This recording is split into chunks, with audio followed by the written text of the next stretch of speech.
తన పొరుగున ఉన్న దేశాలతో ఎప్పుడు ఏ రూపంలో ప్రమాదం ముంచుకొస్తుందో చెప్పలేని పరిస్థితి నెలకొంది.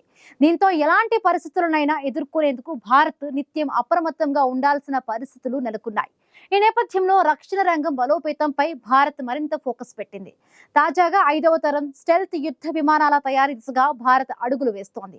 ప్రోటోటైప్ ఏఎంసీఏ ప్రాజెక్టులో భాగంగా డిఆర్డీఓతో కలిసి పనిచేసేందుకు 7 దేశీయ కంపెనీలు బిడ్డింగ్ దాఖలు చేయడంతో 5వ తరం స్టెల్త్ యుద్ధ విమానాల తయారీలో కీలక అడుగు పడినట్లయింది.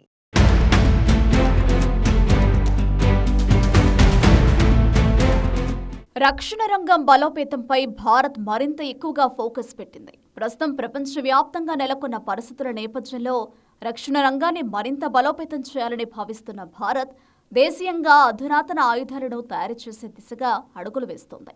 తాజాగా స్వదేశీ 5వ తరం స్టెల్త్ యుద్ధ విమానాల తయారీ కార్యరూపం దాల్చే దిశగా మరో అడుగు పడింది.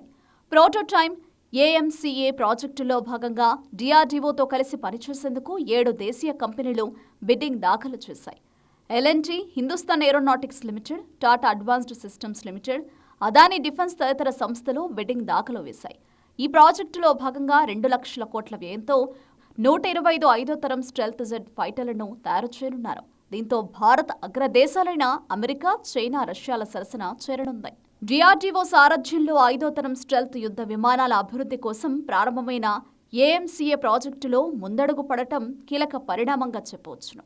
ఈ ప్రాజెక్టులో భాగంగా 125 5వ తరం స్టెల్త్ యుద్ధ విమానాలను డిఆర్డీఓ భాగస్వామ్యంలో తయారు చేయనుండడం రక్షణ రంగాన్ని మరింత బలోపేతం చేయడంలో కీలక పరిణామంగా చెప్పవచ్చు. డిఆర్డీఓతో కలిసి పనిచేసేందుకు 7 స్వదేశీ కంపెనీలు బిడ్డింగ్ దాఖలు చేయగా వాటిని మాజీ బ్రహ్మోస్ ఏరోస్పేస్ చీఫ్ ఏ శివతాను పిల్లై నేతృత్వంలోని కమిటీ పరిశీలించి రక్షణ శాఖకు నివేదించింది.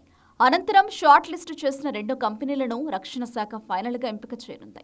ఈ ప్రాజెక్టులో భాగంగా 2 బిడ్డర్లకు 15,000 కోట్ల విలువైన పనులు అప్పగిస్తారు. 2 లక్షల కోట్ల ఏఎంసీఏ ప్రాజెక్టులో భాగంగా 125 5వ తరం స్టెల్త్ యుద్ధ విమానాలు తయారు చేయనున్నారు. 2035 నాటికి ఈ స్టెల్త్ యుద్ధ విమానాలు వాయుసేనలో చేరే అవకాశం ఉంది.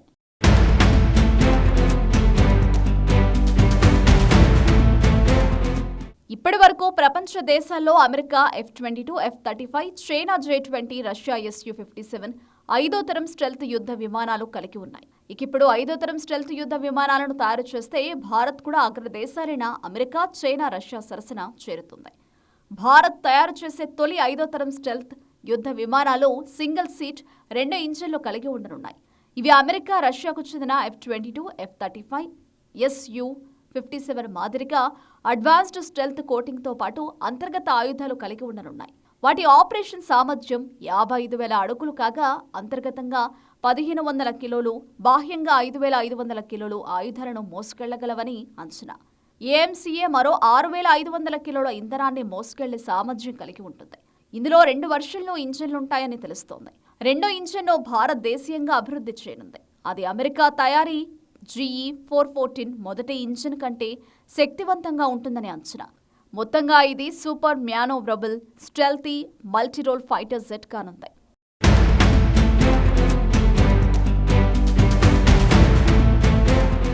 వాస్తవానికి భారత్ యుద్ధ విమానాల తయారీలో ఇతర దేశాలతో పోలిస్తే వెనుకబడిపోయింది. భారత్ తేజస్ MK-1, MK-2 విమానాలను సిద్ధం చేసుకుంటోంది. కానీ అవి 4.5 తరం జెట్ ఫైటర్లే. ఇప్పుడు 5వ తరం స్టెల్త్ యుద్ధ విమానాల తయారీలో కీలక ముందడుగు పడింది. డిఆర్డీఓ సారథ్యంలో 5వ తరం స్టెల్త్ యుద్ధ విమానాల అభివృద్ధి కోసం ప్రారంభమైన ఏఎంసీఏ ప్రాజెక్టులో భాగంగా 125 5వ తరం స్టెల్త్ యుద్ధ విమానాలు తయారు చేయాలని భారత్ భావిస్తోంది. మరో ఆసక్తికర విషయం ఏంటంటే తమతో కలిసి 6వ తరం ఫైటర్ నిర్మాణంలో పాలు పంచుకోవాల్సిందిగా ఇప్పటికే యూరప్ దేశాల నుంచి భారత్కు సందేశం వచ్చింది. బ్రిటన్, ఇటలీ, జపాన్లో గ్లోబల్ కంబాట్ ఎయిర్ ప్రోగ్రాం పేరుతో, జర్మనీ, స్పెయిన్లో ఫ్యూచర్ కంబాట్ ఎయిర్ సిస్టమ్ పేరిట 6వ తరం ఫైటర్ తయారీకి నడుం బిగించాయి. ఈ 2 గ్రూపులు భారత్ను భాగస్వామిగా చేసుకోవాలని భావిస్తున్నాయి. మన దేశం మాత్రం సొంతంగా PMCA తయారీకే మొగ్గు చూపుతోంది. దానికి మొదట సొంత ఫైటర్ జెట్ ఇంజిన్ను తయారు చేసుకోవాలి. 5.5వ తరం అంకా తర్వాత 6వ తరం ఫైటర్ను సిద్ధం చేయాలి. 6వ తరం ఫైటర్ అంతరిక్ష అంచులోకి దూసుకుపోగలదు.